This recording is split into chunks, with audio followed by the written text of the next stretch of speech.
Hello, Northstate. First Alert forecaster Preston Denny here with a 101 on how to know your zone. We're going to break down knowing your fire evacuation zone so you can stay safe and prepared as we navigate fire season across the Northstate. And we'll look at two different systems that are used to provide this information, starting with Genasys Protect. So you can search that in your search engine, Genasys Protect, and you'll be able to find this map and it'll take you to this website right here. Now, this is the tool used in a variety of our Northstate counties. That includes Siskiyou, Shasta, Modoc, Lassen, Tehama counties, as well as Humboldt County on the north coast. If you're not included in that, if you live in Trinity, Glenn, or Butte counties, you use a different system, and we'll break that down in a few minutes. But for those of you under the Genasys Protect system, this is where you'll start. This is your landing page once you end up on that website. To find your home address, you can use this search tool right here on the upper left, or you can use the Allow Location. This will take, the website will have access to your location, and it'll take you to your zone and show you exactly where you're at. But if you want to do a little bit more of a hands-on approach or look at several different locations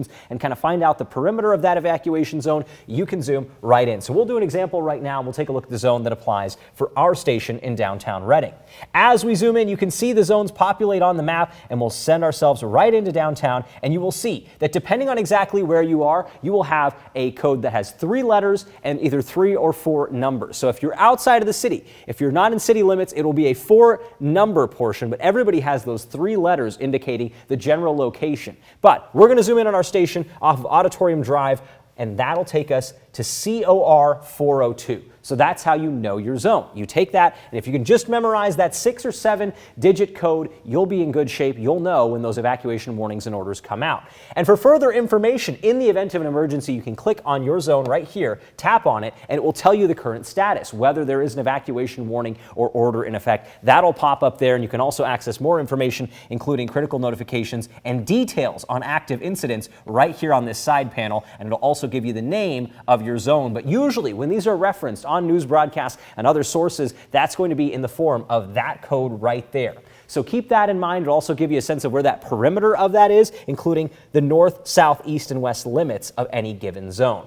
So that's what you see. That's your zone right there. We zoom back out. You can see active fire incidents will also be highlighted on the map, and you can click on those for more details. So that's how it works, not only in Shasta County, but if we go down to Tehama County and we look at Red Bluff, the same system applies. RDB 090 is portions of downtown Red Bluff. RDB 100 also kind of portions of Red Bluff. So there's a little bit of a different system. You may have a 6 or 7 digit code, but that's how it applies if you're on the Genasys Protect system. Now we'll take you over to an example of another system that's out there. And if you are not in a Genasys Protect county, search your county name, know your zone on any search engine, and you'll end up on the correct page that'll take you to a map much like this one that we're looking at for Butte County. Now, we take a look at this. It highlights all those zones. And if you've got the areas of Oroville and Chico highlighted separately with their own colors, but all of this is a part of those different zones. So let's take a look at Chico in particular. If we zoom in on that, you'll see those zone areas, and you'll also see them labeled. They've got a slightly different labeling system in terms of how they're named and numbered, but it's similar. You're going to see the county, the city identifier, so the CH there for Chico, and then a 3-digit number, maybe a 4-digit number depending on your exact location. But these are simple codes, and once you know that, you know your zone, and you can click on it. So if we look at Butte CH 189, that'll tell us if there is any order or warning in effect for that portion of downtown Chico. And that applies anywhere else in the county. If you go outside of Chico, we ride up onto the ridge and we look at places like Paradise. You can click on your zone, it tells you the community, tells you the subzone if there are subzones in that area, and it'll also tell you, again, the status of that area and the number of structures in there. So that's the important information you need to keep in mind as we navigate fire season. Again, you can just know your zone by searching your county and know your zone, whether that takes you to Genasys Protect or a map like this one used in Butte, Glenn, and Trinity counties. You'll be able to know your zone and stay safe this fire season.